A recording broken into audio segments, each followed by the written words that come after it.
Guess what it's like to travel abroad with my husband's money, my sister-in-law Betty boasted. I wonder how it feels to rely not only on your parents but also on your brother, she added, sounding a bit rude. I felt really angry at her boldness. Well, you're not any better. You stay at home all day but still hire a maid and don't do any chores, I snapped back. That's enough, both of you stop it. My father interrupted as our argument started to get out of hand. He calmed me down with a gentle look and then turned to Betty. It seems like you both can't enjoy your trip with us here. We'll head back home. Sorry for disturbing, he said politely. My name is Lisa. I'm almost 40 years old and I work while living with my father. My mom passed away from an illness 10 years ago, and my younger brother Jake, who is 5 years younger than me, has already gotten married and moved out. I live simply with my father in our bay house. It's not that I can't afford to live on my own. I choose to live with my father because I worry about him. After my mom died, he started having a lot of health problems and had to stop working as he got closer to retirement age. His health got worse to the point where he wouldn't eat for days unless reminded and would be stuck in bed for almost 2 weeks if he got sick. I couldn't leave my dad alone in that condition. At that time, my brother Jake was already working as a lawyer and was engaged to be married. Jake and his fiancée were planning to build a new home near ours, so it was obvious that I would continue living with my father. Jake is very talented compared to me. I never expected his wife to be so difficult. Jake's wife, Betty, stopped working as soon as they got married and became a homemaker. She doesn't do any chores herself and relies on a hired butler. Her days mostly involve fancy lunches and shopping at expensive stores. Jake is busy with his job, so he might not have much time to spend with Betty, but her extravagant lifestyle is surprising. Living near Jake and Betty's house, I couldn't help but hear about Betty's carefree life. What made it worse were her comments when she visited us. When are you going to move out, Lisa? Aren't you embarrassed to still live at home at your age? She teased me. I often bit my tongue and just smiled vaguely, not wanting to hear such words from a woman who doesn't do any housework and just enjoys herself. I wish she wouldn't come over at all, I thought to myself. But my father felt sorry for Betty, thinking Jake might be too busy and she might feel lonely. He didn't push her away. Instead, he often invited her to have dinner with us. I wish Jake and my father could understand how much Betty's behavior was affecting me emotionally. But when I saw my father, unaffected by Betty's bold attitude, happily eating dinner with her, I couldn't help but feel like as long as he was happy, that was all that mattered.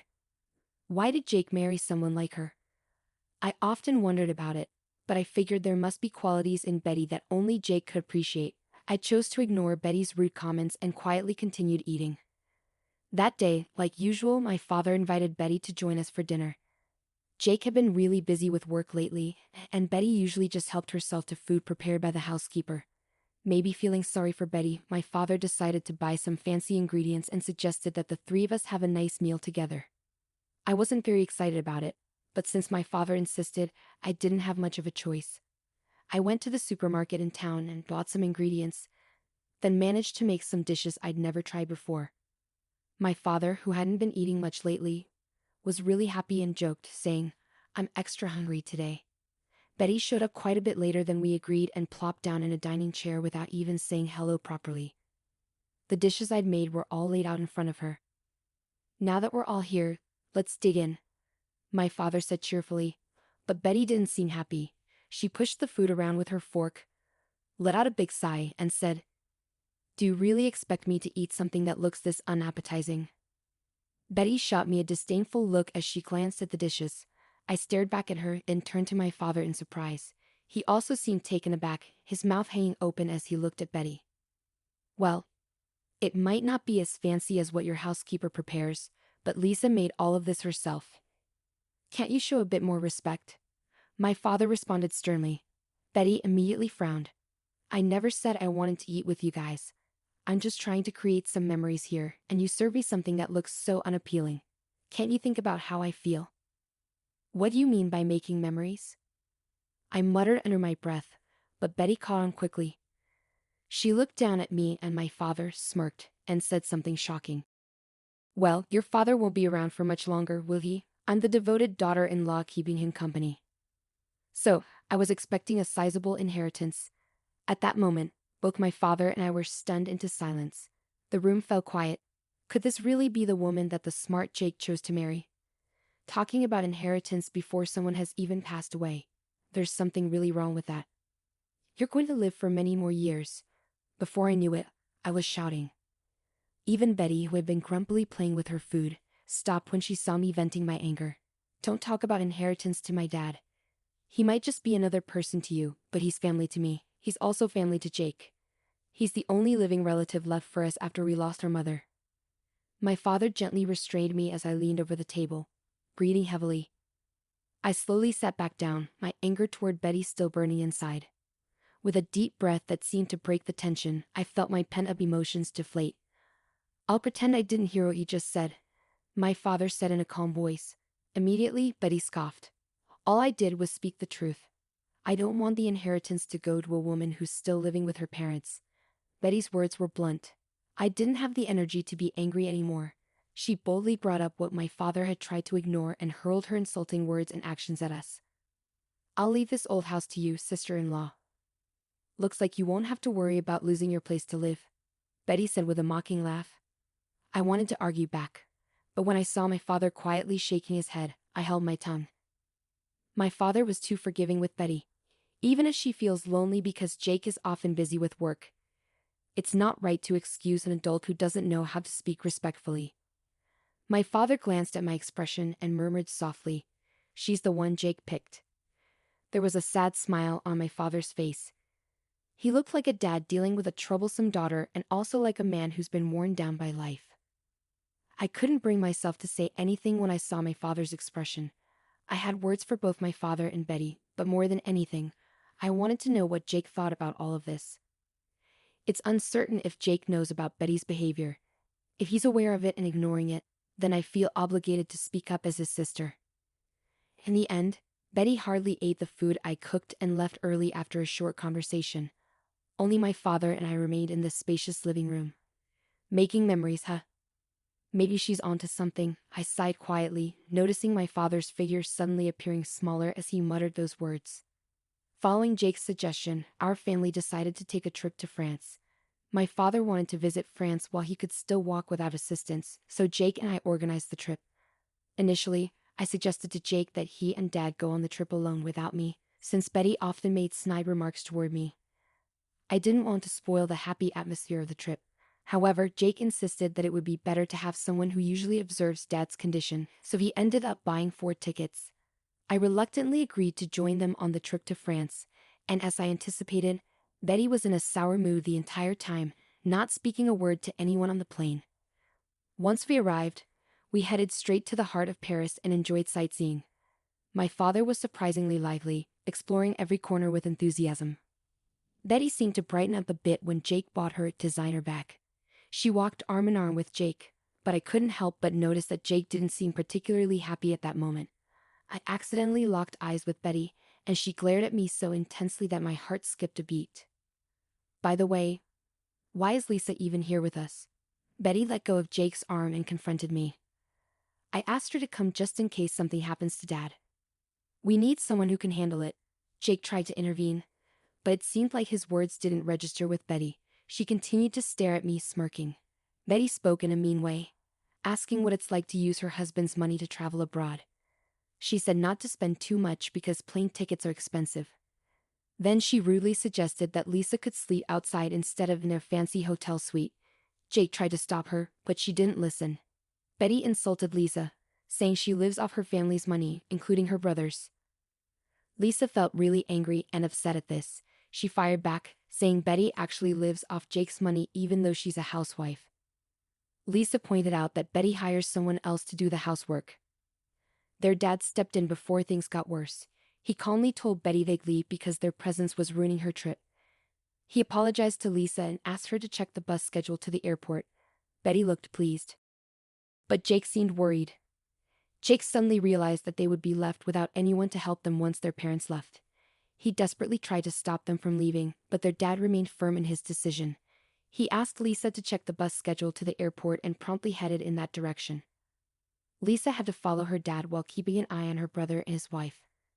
As they walked away, Jake shouted that they would be fine without their parents, disrespectfully calling them old man and old lady. Lisa felt upset at Betty for calling their dad old, but she didn't dwell on it. She hurried after her dad, listening to Jake's distressed cries and Betty's insults directed at him. Eventually, Jake burst into the cafe near the airport where they were having tea, looking frantic and sweaty. He rushed to their table and bowed his head in a flurry of panic. "I'm really sorry for what happened earlier. I'll make a proper apology later, but right now, I need your help with Betty," Jake said earnestly, bowing deeply. Dad and I exchanged surprised looks. "What happened to Betty?" I asked on behalf of Dad, prompting Jake to explain what happened after we left.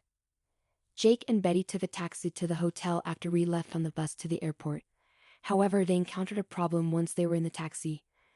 They couldn't communicate well with the driver because neither of them spoke French, and the driver didn't speak English. Despite the driver asking them something, they couldn't understand and ended up getting out of the taxi without realizing Betty was still inside.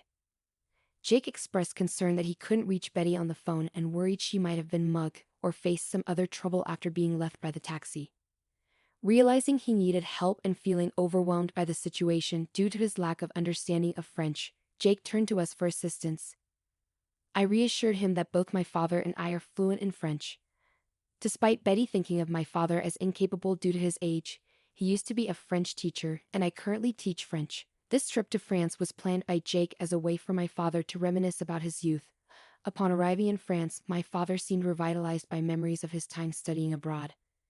Since I also had experience studying in France during my student days, after parting ways with my brother and his wife, we shared stories about our time in France.